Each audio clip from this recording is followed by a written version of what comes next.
어머니, 이 빈 봉투를 드립니다. 제가 드릴 말씀이 있습니다. 하고 혜진이 봉투를 내밀었습니다. 그러자 영자는 흠칫 놀란 표정으로 입을 열었습니다. 얘야, 이게 무슨 소리니? 어버이날에 꽃 대신 봉투만 가져오면 어쩌니? 오혜진은 반가운 마음으로 시댁 대문 앞에 도착했습니다. 새벽부터 준비했던 음식들과 선물을 양손 가득 들고 있었습니다. 그녀는 아침 햇살이 퍼지는 마당을 잠시 바라보았습니다. 생각보다 마음이 조마조마했지만 어버이날이라 시부모님께 작은 기쁨을 드리고 싶었습니다. 그녀는 얼마 전부터 남편 최상훈과 의논하여 간소하지만 정성이 담긴 카네이션을 준비하려 했습니다. 그러나 예상치 못한 의료비 지출이 겹쳐서 마음처럼 되지 않았습니다. 상훈은 가서 쓰냐 아이가 조금만 더 여유가 생기면 좋을 텐데. 라고 말했습니다. 혜진은 그래도 뭔가 성의 표시를 해야 한다고 생각했습니다. 어버이날 아침, 혜진은 결국 카네이션을 사지 못했고 대신 편지를 쓰기로 마음먹었습니다. 그러나 편지도 다 쓰지 못한 채 허둥지둥 집을 나서게 되었습니다.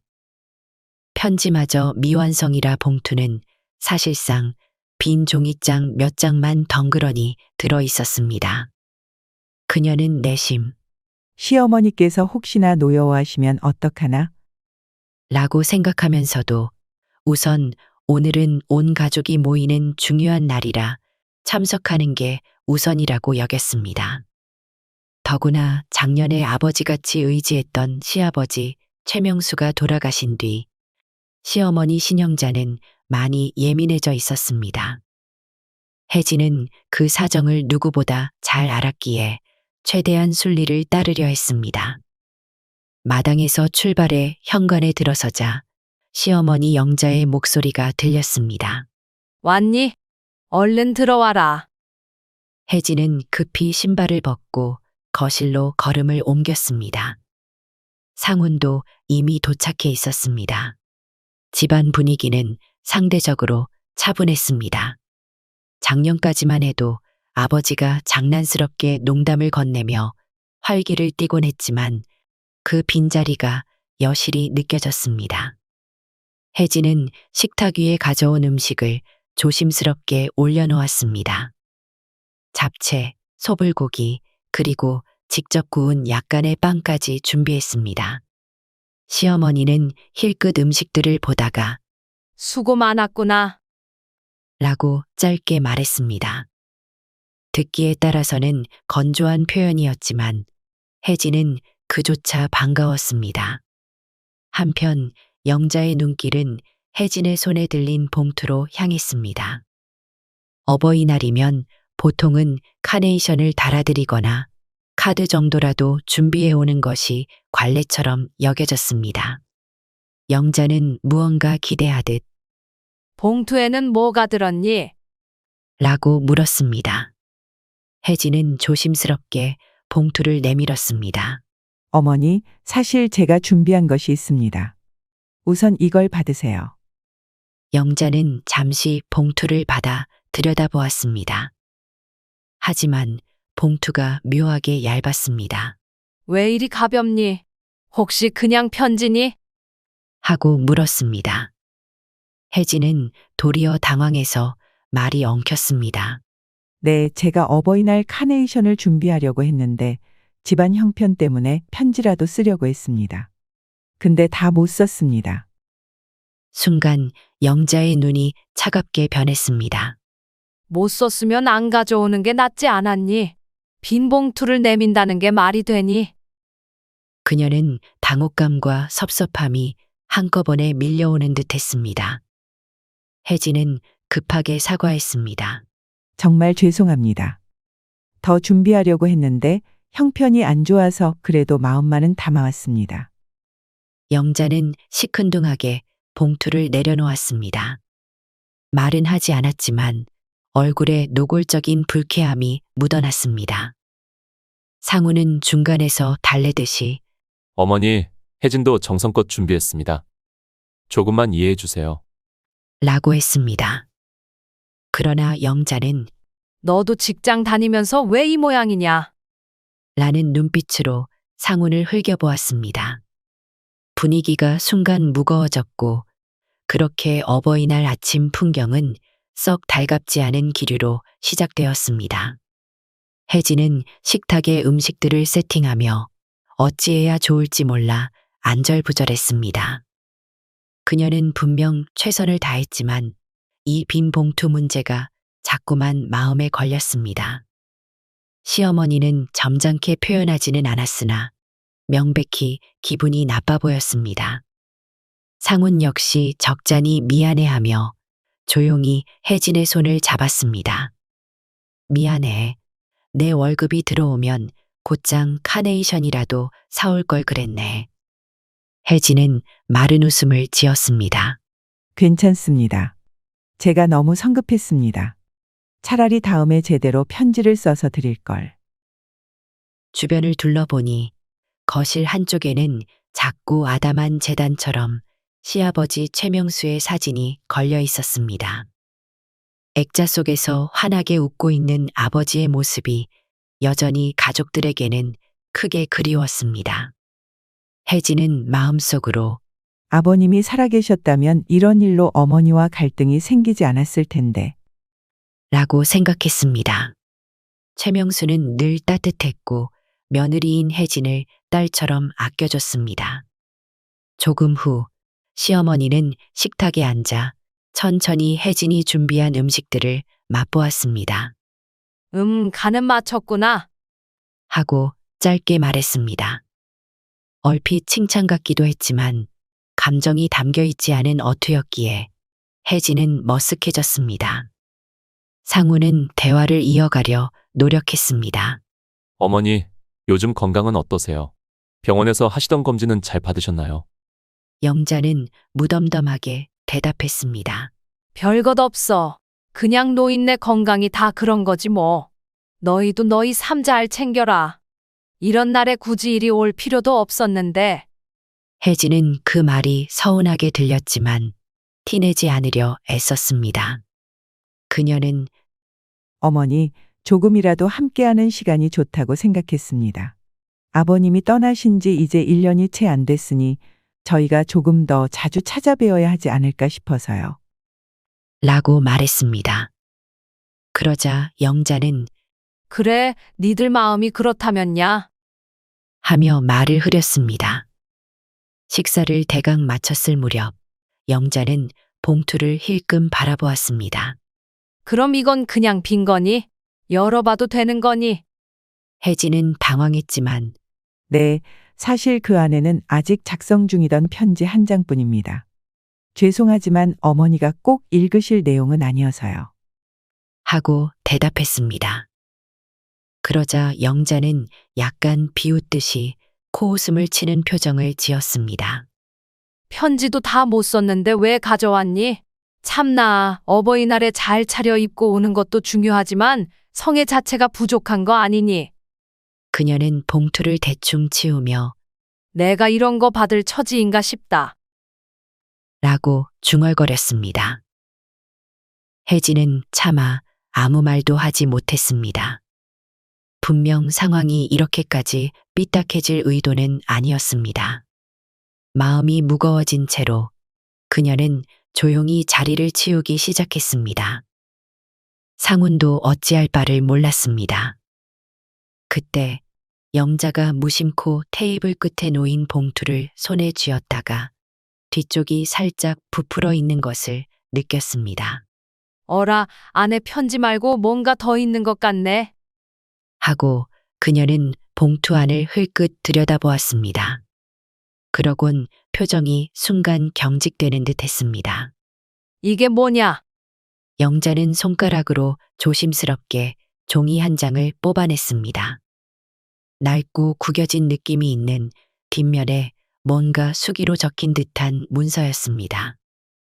한 번에 보기에는 무슨 서류인지 알기 어려웠습니다. 혜진아, 이게 대체 뭐니? 영자는 의아한 얼굴로 물었습니다. 혜진은 깜짝 놀라 봉투 안을 확인했습니다. 저도 잘 모르겠습니다. 전 편지만 넣었다고 생각했는데. 하고 말을 멈췄습니다. 그러자 상훈이 다가와 종이를 슬쩍 살폈습니다. 그리고 그는 눈이 휘둥그레지며 이거 아버지 필체 같은데요. 하고 말했습니다. 영자는 순간 가슴이 덜컥 내려앉았습니다. 네 아버지 필체라니. 그럴 리가 있니? 돌아가신 지 얼마나 됐다고. 대체 무슨 문서길래? 하며 종이를 본격적으로 펼쳐보았습니다. 종이에는 유언장이라는 제목이 크게 적혀 있었습니다. 날짜는 최명수가 세상을 떠나기 몇 달 전이었습니다. 익숙한 시아버지의 자필이 또렷이 보였고 하단에는 서명과 인감날인이 찍혀 있었습니다. 영자는 숨이 턱 막힌 듯 했습니다. 이건 하고 말을 잇지 못했습니다. 거실 공기가 한순간에 싸늘해졌습니다. 혜진과 상훈 그리고 영자는 동시에 유언장을 뚫어지게 바라보았습니다. 영자는 손을 벌벌 떨며 그 내용의 일부를 소리내어 읽으려 했습니다. 나는 별다른 재산이 없지만 남은 것들을 어떻게 정리할지에 대해 적는다. 하고 시작되는 문구가 적혀 있었습니다. 상훈은 마른 침을 삼키며 아버지가 살아계실 때 혹시 유언장 얘기를 하신 적 있나요? 하고 어머니에게 물었습니다. 영자는 고개를 저었습니다. 아니, 전혀 없었다. 아버지가 아프시긴 했지만 내가 이런 문서를 준비하신 줄은 꿈에도 몰랐다. 혜진은 그 유언장을 바라보며 복잡한 마음이 들었습니다. 그럼 이게 어떻게 제 봉투 안에 들어왔을까요? 전 몰랐습니다. 정말 편지 봉투 안에 이런 게 숨어 있을 줄은. 그녀는 미안함과 놀라움이 뒤섞여 머릿속이 새하얀 상태가 되었습니다. 영자는 한참 동안 말이 없었습니다. 그리고 천천히 유언장을 읽기 시작했습니다. 그러다 문장 하나하나를 마주칠 때마다 그녀는 손등으로 입을 틀어막았습니다. 유언장에는 예상치 못한 내용이 가득했습니다. 내 마지막 부탁이 있다. 내 아내 영자에게는 늘 미안했다. 내가 먼저 떠나면 제발 소중한 며느리 혜진과 아들 상훈을 함부로 대하지 말고 서로 의지하며 살아가길 바란다. 영자의 눈에서는 어느샌가 눈물이 뚝뚝 떨어졌습니다. 그녀가 입술을 꾹 다물고 있자 상훈이 조심스럽게 자리를 옮겨 어깨를 감쌌습니다. 혜진도 어찌할 바를 몰랐지만 그 장면을 지켜보며 가슴이 저릿했습니다. 이어지는 문장은 더 직접적이었습니다. 혜진이는 내가 늘 고마웠다. 나를 친아버지처럼 잘 섬겨주었고 허물 많은 장인어른이라도 끝까지 존중해 주었다. 영자도 꼭 알아주었으면 한다.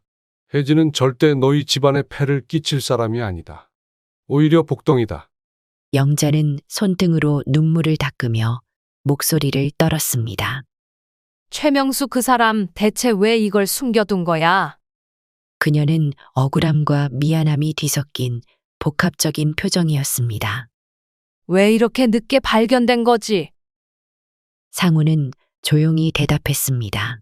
아버지가 병원에 입원해 계시다가 세상을 떠나셨으니 유언장을 직접 정리할 기회가 없으셨을 수도 있습니다.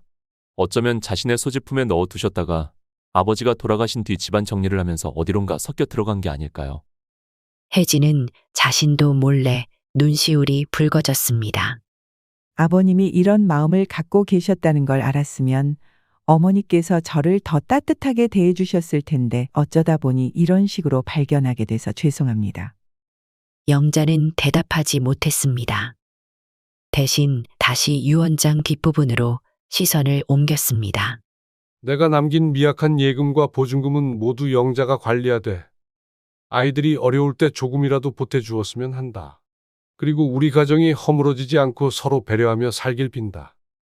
거기까지 읽고 난 영자는 마치 세상이 무너진 것처럼 왈칵 눈물을 쏟았습니다. 당신은 대체 왜 말도 안 하고 혼자 이런 걸 적어둔 거야? 그녀는 하염없이 오열했습니다. 혜진은 당황하면서도 시어머니의 손을 슬며시 잡았습니다. 상훈도 어머니, 진정하세요. 아버지가 어머니를 원망하거나 그런 게 아니잖아요. 오히려 우리 가족에게 부탁하고 사랑하는 마음을 남기셨습니다. 하고 달랬습니다. 영자는 고개를 떨군 채 말없이 눈물만 훔쳤습니다. 집안 분위기는 완전히 달라졌습니다. 불과 몇 분 전까지만 해도 어버이날에 빈 봉투 이야기로 혜진을 나무라던 영자였습니다. 그러나 뜻밖의 유언장을 발견하고 나자 그녀의 마음속에 회오리가 일었습니다. 과거를 곰곰이 돌이켜보니 시아버지 최명수는 살아생전 늘 혜진을 아껴줬습니다. 저 아이는 복덩이니 잘 지내보자고 영자에게 종종 말했습니다.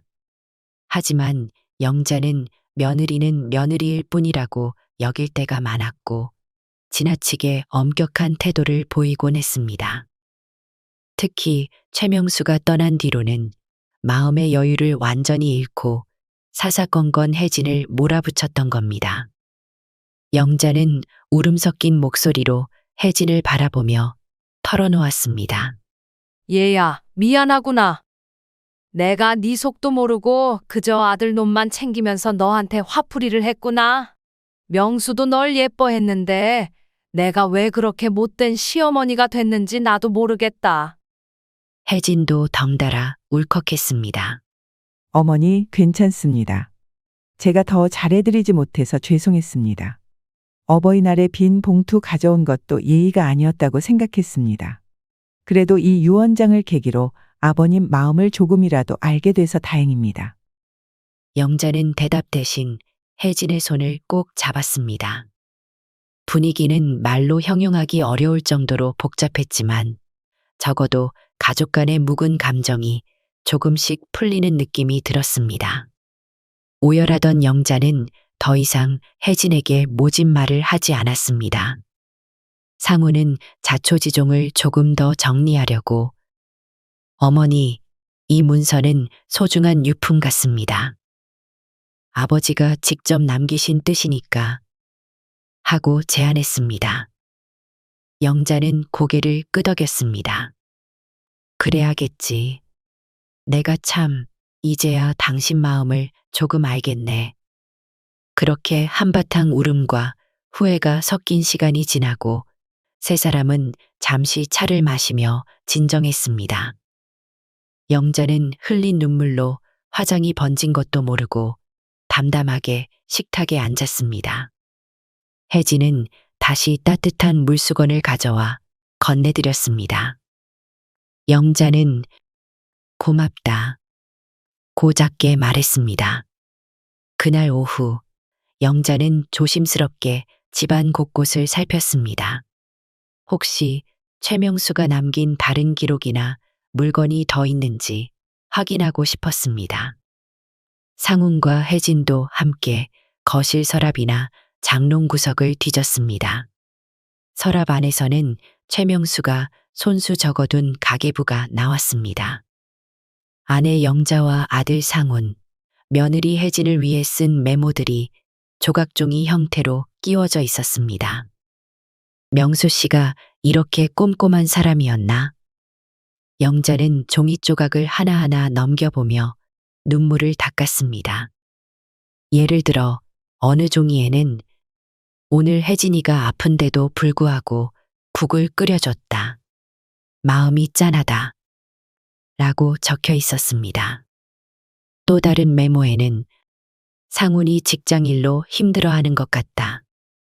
영자도 요즘 신경 예민하니 내가 중간에서 좀 잘 달래야겠다. 라고 쓰여 있었습니다. 영자는 그동안 남편이 무심한 척하면서도 가족들을 얼마나 신경 쓰고 있었는지 다시 깨달았습니다. 참, 이렇게 대단한 건 아닌데도 다 적어 놓았네. 하고 중얼거렸습니다. 상우는 가계부를 살펴보다가 아버지가 사실 가정 경제가 빠듯한 것도 아셨지만 늘 우리를 배려해 주셨네요. 카드 빚은 어떻게든 스스로 감당하시려고 노력하셨군요. 하고 말했습니다. 혜진 역시 이곳저곳을 살피면서 시아버지의 흔적을 발견했습니다. 가방 속에는 오래된 편지 봉투가 있었고 그 안에는 보잘것없지만 직접 손으로 만든 카드가 있었습니다. 영자에게라고 적힌 카드였습니다. 속에는 석에는 자네를 만나서 평생 행복했다. 라는 낡은 문장이 삐뚤빼뚤한 글씨로 쓰여 있었습니다.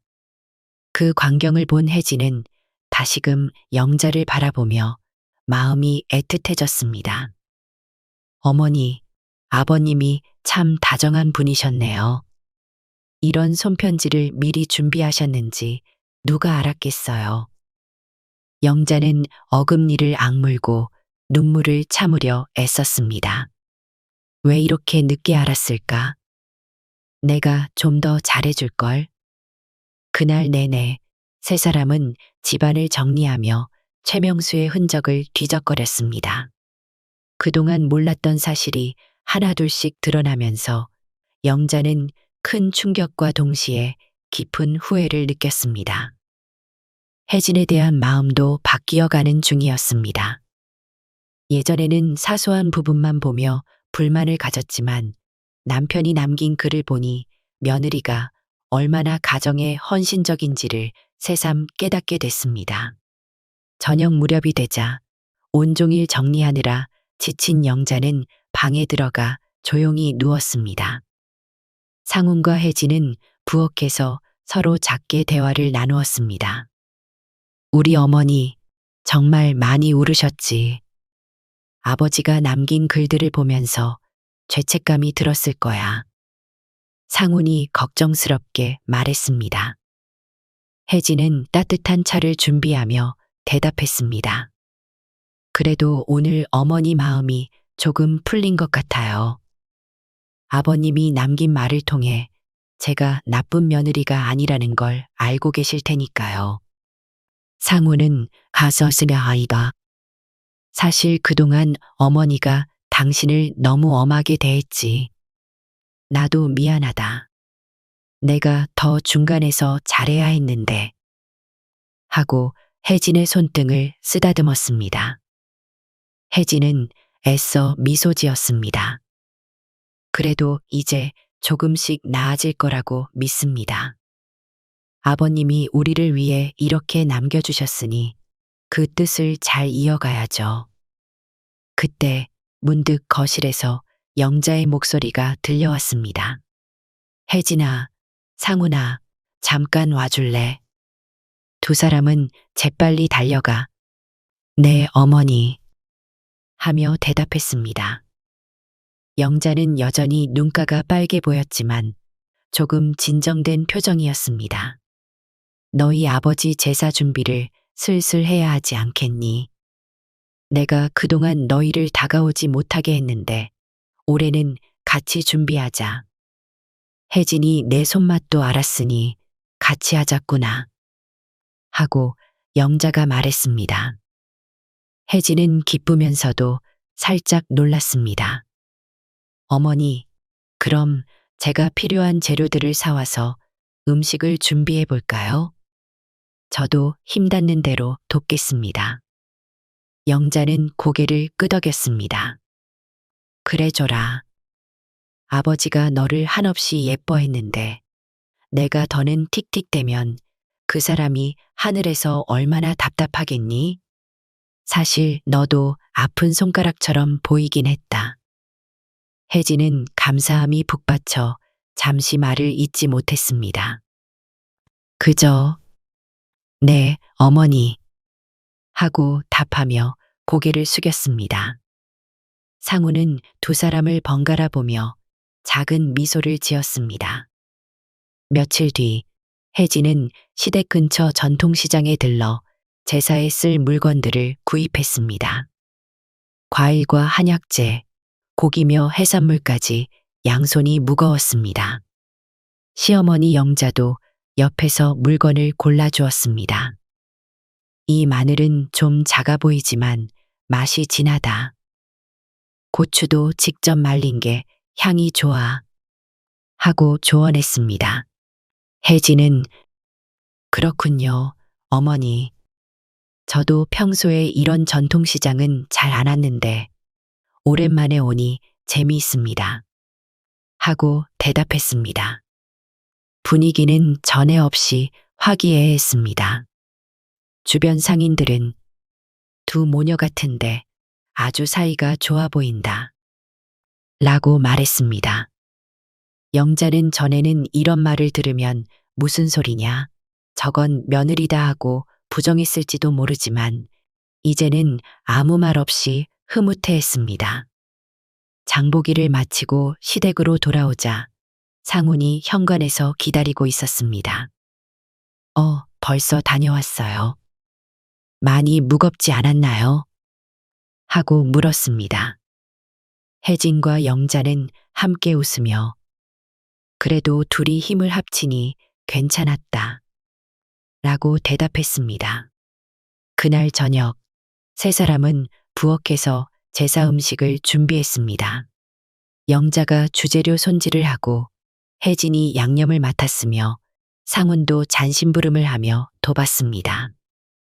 아버지가 세상을 떠난 후 함께하는 첫 제사였기에 준비 과정이 서툴고 어색한 부분이 있었지만 마음만은 진지했습니다. 도란도란 대화를 나누던 중 영자는 칼을 내려놓고 조용히 말했습니다.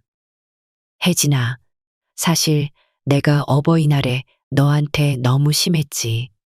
그 봉투를 비난한 것도 그렇고 아버지 유언장을 그때 발견하지 못했으면 난 끝까지 네 마음을 몰랐을 거야.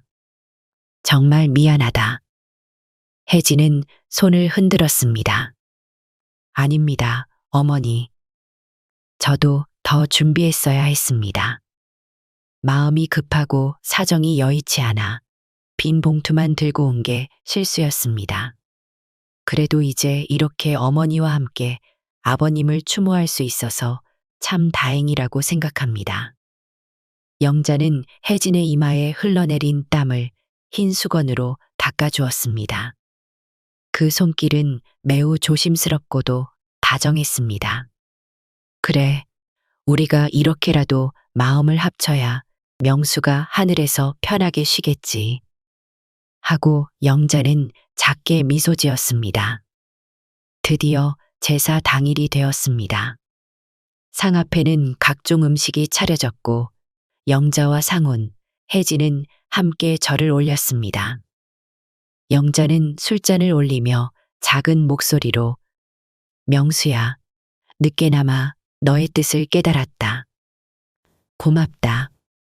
그리고 미안하다. 라고 중얼거렸습니다. 혜진은 그 모습을 보며 울컥하는 마음이 들었지만 오히려 담담하게 기도를 올렸습니다. 제사가 끝나고 난 뒤 가족들은 음복 음식을 함께 나누어 먹었습니다. 식사를 하는 동안 영자는 혜진아, 너도 꽤 손맛이 좋아졌구나. 이전도 부드럽고 간이 딱 맞다. 라고 칭찬했습니다. 혜진은 쑥스러워하며 어머니가 도와주셔서요. 저 혼자였으면 이렇게 못했습니다. 라고 답했습니다. 상우는 그 광경을 흐뭇하게 지켜보았습니다. 이게 다 아버지가 연결해 주신 것 같아요. 그런 마음이 들어요. 영자는 그 말에 잠시 멈칫했지만 곧 고개를 끄덕였습니다. 그래, 당신이 우리에게 남겨준 마지막 선물이었겠지. 그렇게 조용하고도 정다운 시간이 흘러갔습니다. 한편 혜진은 문득 빈 봉투 안에 들어있던 유언장을 다시 읽어보고 싶다는 생각이 들었습니다. 그녀는 영자에게 어머니, 혹시 그 문서 다시 볼 수 있을까요? 아버님이 남긴 말씀을 잊지 않으려면 자주 꺼내보면 좋을 것 같습니다. 라고 말했습니다. 영자는 대답했습니다. 그럼 방에 두었으니 가져와서 같이 보자. 그렇게 해서 세 사람은 식사를 마친 뒤 거실 테이블에 둘러앉아 유언장을 펼쳤습니다. 다시 읽어도 마음을 울리는 문장들이 가득했습니다. 유언장의 후반부에는 가족에게 남기는 간단한 조언이 적혀 있었습니다. 가족은 서로 마음을 합쳐야 한다. 갈등이 생길 때도 끝까지 소통하고 용서하며 살아가라. 나는 너희의 행복을 항상 응원한다. 영자는 그것을 읽다가 또 한 번 코끝이 시큰해졌습니다. 내가 남편 살아있을 때 이런 말을 좀 들어줬으면 어땠을까? 별것 아닌 걸로 다투고 며느리에게는 괜히 트집을 잡고 후회스럽구나. 하고 중얼거렸습니다. 혜진은 조용히 그녀의 등을 토닥였습니다. 어머니, 이제부터 더 잘 지내면 됩니다. 저도 많이 배우고 있습니다. 아버님 뜻을 이어서 우리 가족이 서로 의지가 되면 아버님도 기뻐하실 거예요. 상훈도 유언장의 글귀를 되뇌었습니다. 아버지가 살아계실 때 나랑도 사소한 일로 부딪힌 적이 많았습니다. 이렇게 돌아가시고 나니 왜 그땐 마음을 더 열고 대화하지 못했는지 후회했습니다. 영자는 두 사람의 이야기를 들으며 고개를 끄덕였습니다. 그래, 우리 다 후회만 하다가 인생이 끝나면 무슨 소용이 있겠니? 이제라도 잘해보자. 나도 앞으로는 너희 부부가 필요로 할 때 더 도와주고 잔소리 좀 줄이겠다. 그 말에 혜진은 웃으며 감사합니다, 어머니. 저도 자주 찾아뵙고 작은 것부터 함께 공유하면서 살겠습니다. 아버님이 남겨주신 사랑을 잘 간직할게요. 라고 대답했습니다. 며칠 뒤 혜진은 집으로 돌아가는 길에 문득 빈 봉투를 다시 떠올렸습니다. 어쩌다 저 유언장이 그 봉투 안에 들어갔을까? 상훈도 신기해하며 아마 아버지가 생전에 그 봉투를 편지나 기록물 보관용으로 쓰다가 정리가 안 돼서 섞여 들어갔을지도 모른다. 라고 추측했습니다. 혜진은 마음속으로 혹시 아버님이 의도적으로 남기신 신호였나라는 생각도 했습니다. 어버이날에 카네이션 대신 빈 봉투를 가져가는 그런 상황을 미리 알 수는 없었겠지만 어쩌면 신명수 어르신이 이 봉투라도 꼭 열어보게 되길 바랐을지도 모른다고 상상했습니다. 그 일로 인해 가정이 더 화합하게 되었으니 빈 봉투 하나에 실린 우연이 엄청난 변화를 가져다 준 셈이었습니다. 처음에는 시어머니가 며느리를 무시하고 관계가 어긋날 뻔했지만 결과적으로는 오히려 가족이 하나로 묶이게 된 계기가 되었습니다. 혜진은 이 모든 흐름에 감사한 마음이 들었습니다. 그리고 비록 자신이 제대로 된 편지를 완성하지 못했지만 시아버지의 편지를 대신 발견하게 된 것도 큰 의미가 있다고 여겼습니다. 아버님, 정말 감사드립니다. 저를 이렇게 보호해 주신 것 같아요. 하고 그녀는 속으로 중얼거렸습니다. 한편 영자는 매일 아침 거실에 놓인 최명수의 사진을 보며 인사를 건넸습니다. 명수야, 오늘은 날이 좋다. 너처럼 씩씩하게 하루를 살아볼까 한다. 그녀는 예전보다 훨씬 부드러워진 목소리로 사진 앞에 대고 혼잣말을 하곤 했습니다. 또한 영자는 주위 친척들에게도 혜진을 칭찬하는 이야기를 종종 꺼내기 시작했습니다. 우리 며느리가 음식도 잘하고 생각보다 착실하다.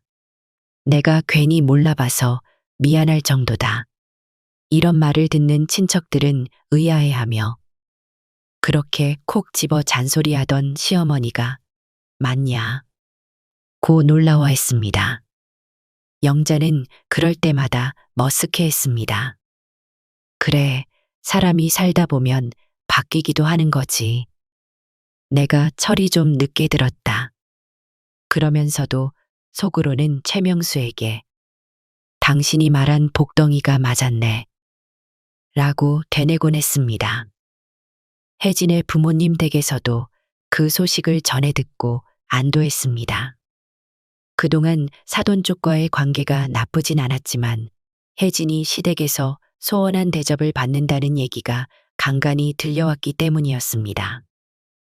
이제는 혜진이 웃는 목소리로 시어머니가 저를 딸처럼 챙겨주세요. 라고 말하니 친정 식구들도 기뻐했습니다.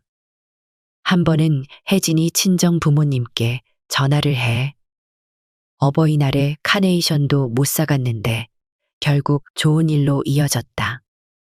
며 웃어 넘겼습니다. 부모님은 어리둥절해했지만 자세한 내막을 듣고 크게 안도했습니다. 사람 일은 참 어떻게 흘러갈지 모른다. 늘 성심으로 대하면 언젠간 통하게 되어 있다. 고 조언했습니다. 혜진은 그 말을 듣고 고개를 끄덕였습니다. 맞습니다. 끝까지 진심을 다하면 결국 전해지는 것 같아요. 아버님이 도와주신 것도 크고요. 그 후 영자는 조용한 날을 골라 혜진과 함께 최명수의 묘지를 찾았습니다. 묘비 앞에는 작은 국화꽃과 함께 아버지 유언장을 복사해 접어두었습니다. 영자는 비록 유언장 원본을 묘지에 두기엔 아까워서 복사본만 가져왔지만 마음만은 진심이었습니다. 영자는 묘비 앞에서 말했습니다. 당신 잘 지내고 있지? 나도 이제 마음을 고쳐먹고 살아보련다. 혜진이도 예뻐하고 상훈이도 우리 곁에 건강하게 지내고 있으니 염려 말아라. 혜진은 고개를 숙여 묵념했습니다. 그날 둘은 묘지 곁에 작은 언덕을 올라 맑은 바람을 맞았습니다. 파란 하늘 아래 풀들이 쏴하고 움직였습니다. 혜진은 어머니, 이렇게 좋은 곳에서 아버님도 편안히 계실 거예요. 저희가 앞으로 잘하겠습니다. 라고 말했습니다. 영자는 한숨 같은 바람을 내쉬며 그래, 이젠 나도 너를 정말 가족으로 여기면서 지낼게. 아버지가 너를 내 딸처럼 여긴 이유를 이제서야 깨달았다. 라고 작은 목소리로 대답했습니다. 시간은 흘러 어느덧 계절이 바뀌었습니다. 집안에는 활기가 감돌았습니다. 영자는 간간히 혜진에게 전화를 걸어 예, 요즘 반찬은 어떻게 하고 있니? 필요하면 내가 만들어 둘 테니 와서 가져가렴. 이라고 말했습니다. 과거에는 상상조차 못할 일이었습니다. 혜진도 어머니 괜찮습니다. 저도 이제 음식 솜씨가 늘었는걸요? 그래도 어머니가 해주시면 맛이 남다르긴 하죠. 이번 주말에 들를게요. 라고 웃으며 답했습니다. 영자의 표정에서는 예전 같은 싸늘함이 사라지고 며느리를 배려하는 온기가 느껴졌습니다. 상우는 그 모습을 지켜보며 흐뭇해했습니다. 우리 집이 이렇게 화목해질 줄이야. 아버지 돌아가신 후에 오히려 더 단단해졌다고 할까? 하고 혜진에게 소곤거렸습니다. 혜진은 정말이에요. 아버님이 하늘에서 흐뭇해하실 거라고 생각합니다. 라고 대답했습니다. 어느 일요일 오후 영자는 지난 날을 되돌아보며 집안 구석을 정리했습니다. 그때 우연히 옷장 깊숙이 꽂혀 있던 상자를 발견했습니다. 열어보니 그 안에는 몇 해 전 어버이날에 최명수가 직접 챙겨준 작은 선물 상자가 있었습니다. 상자 안에는 작게 접힌 쪽지와 함께 카네이션 한 송이의 조화가 들어 있었습니다. 쪽지에는 영자야, 너도 누군가의 어머니이지만 나에게는 아직도 소중한 아내다. 어버이날이든 스승의 날이든 우리에게 중요한 건 서로가 서로를 아껴주는 마음이 아닐까 싶다. 라는 문장이 적혀 있었습니다. 영자는 그 글을 읽고 또 한 번 울컥했습니다. 당신은 참 이렇게 쓸데없이 다정했지. 그녀는 빈 봉투에서 발견된 유언장 사건을 떠올리며 이번에는 아픈 대신 따스한 미소가 번졌습니다. 그리고 속삭였습니다. 고마워, 정말. 그의 어버이날이 다시 돌아왔을 때 이번에는 혜진이 미리 카네이션을 준비했습니다. 단 하나의 꽃이었지만 직접 포장해 만든 정성스러운 것이었습니다. 상훈과 함께 시댁에 들어서자 영자는 또 꽃을 챙겨왔네. 라고 말했습니다. 혜진은 웃으며 답했습니다. 네, 올해는 제대로 해드리고 싶었습니다. 작년에는 빈 봉투를 드렸는데 그 덕에 우리가 유언장을 발견해 이런 결실을 맺었으니까 올해는 저도 더 뜻깊게 준비하고 싶었습니다.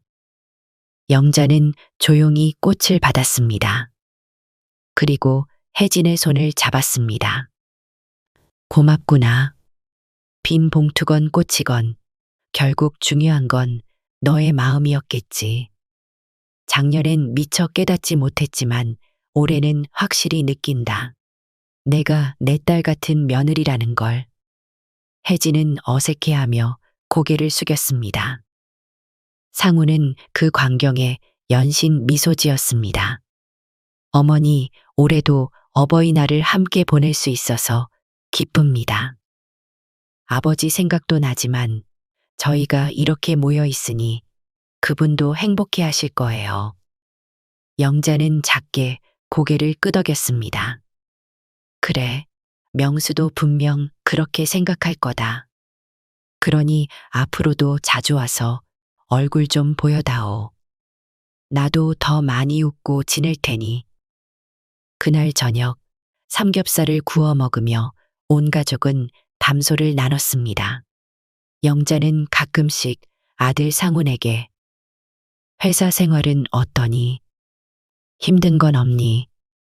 라고 물었고 혜진에게도 영양제 같은 거 꼭 잘 챙겨 먹어라. 몸이 재산이다. 라고 당부했습니다. 혜진은 이렇게 어머니가 먼저 챙겨주시니 감개무량합니다. 예전엔 차마 상상도 못했습니다. 라고 솔직히 털어놓았습니다. 영자는 내가 워낙 고집이 세고 까칠해서 그랬지. 이제부터라도 잘 지내면 되지 않겠니? 라고 대답했습니다.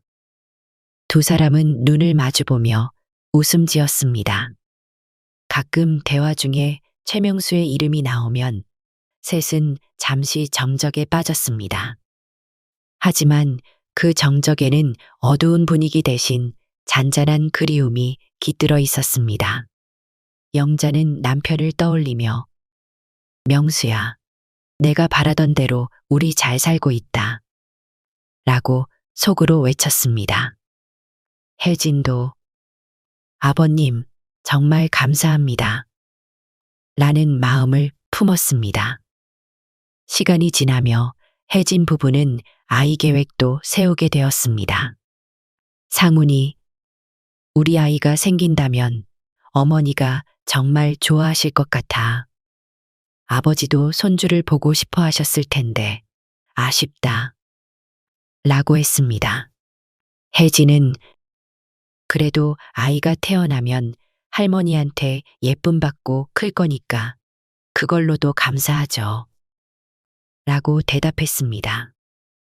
어느 날 혜진이 영자에게 넌지시 사실 저희가 아기를 가져보려고 합니다. 라고 털어놓자 영자는 깜짝 놀라면서도 환하게 웃었습니다.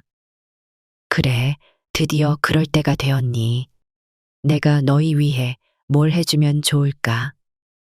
혜진은 아직은 계획 단계입니다. 건강검진 좀 받으려고요. 좋은 음식 있으면 추천 좀 해주세요. 라고 부탁했습니다.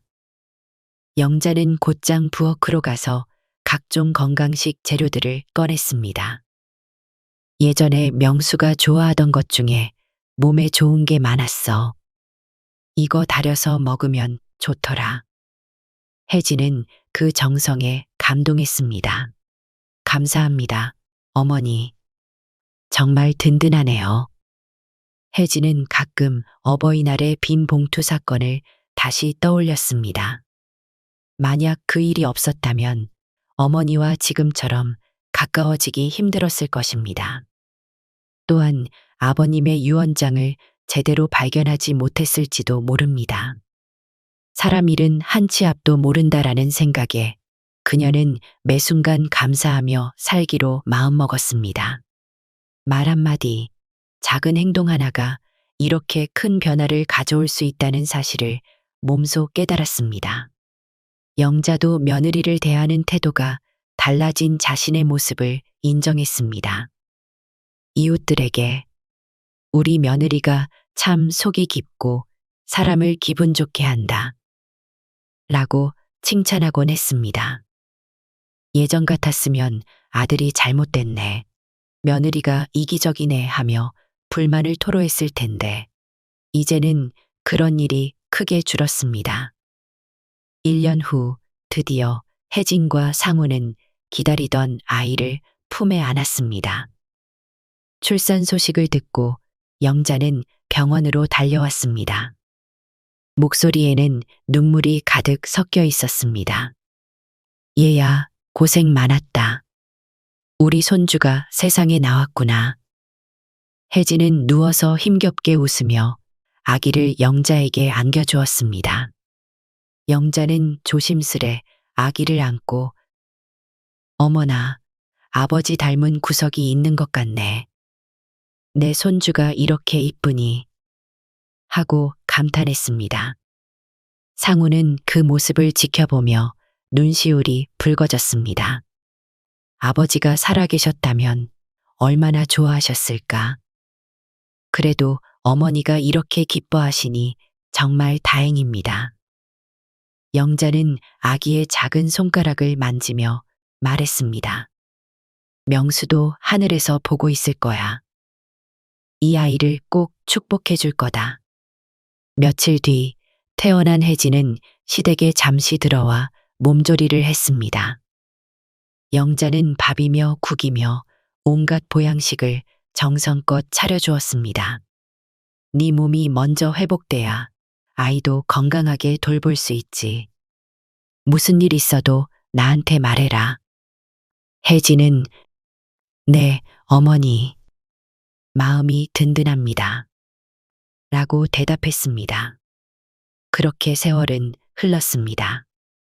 혜진과 영자는 어느덧 서로를 진짜 가족이라고 여기며 웃고 울었습니다.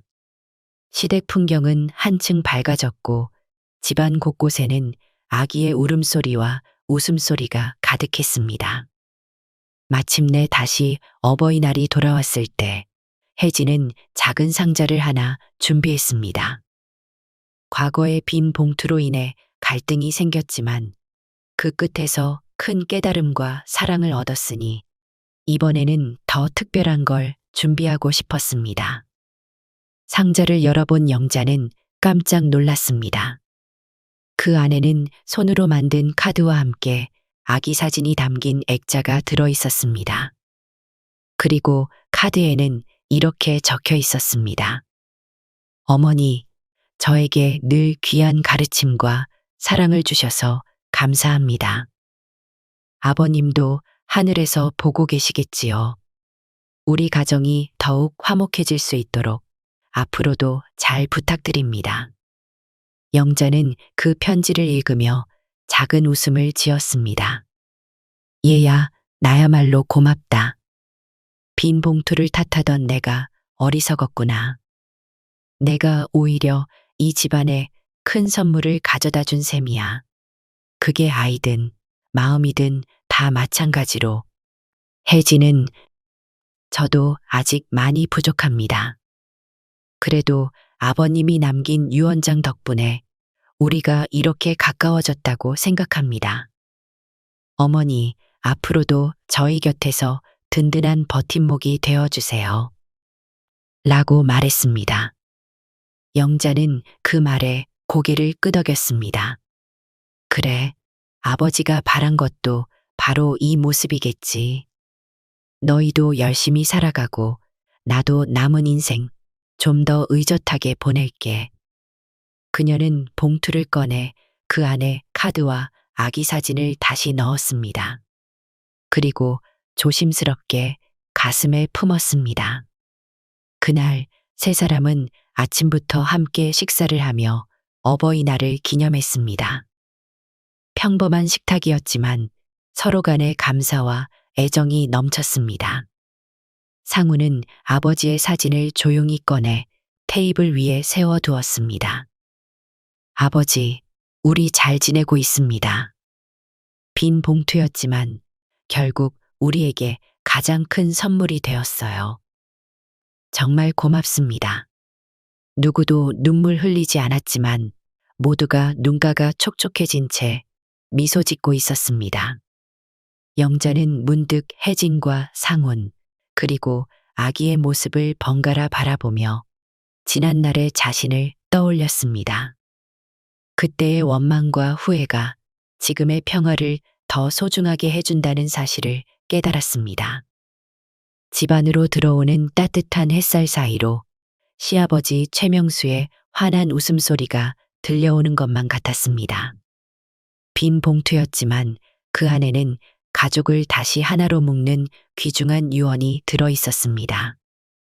그 사실을 영자와 혜진, 그리고 상우는 영원히 잊지 않을 것이었습니다.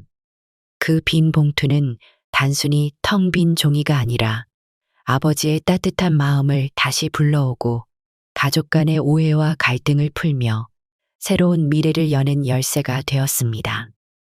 잃어버린 줄 알았던 유언장은 우연히 봉투 속에서 발견되었고 그것은 곧 서로를 향한 용서와 사랑, 그리고 한 걸음 더 다가서는 시작이 되었습니다. 그 뒤로도 혜진은 어버이날을 맞아 해마다 작은 편지나 카네이션을 직접 만들어 드렸습니다.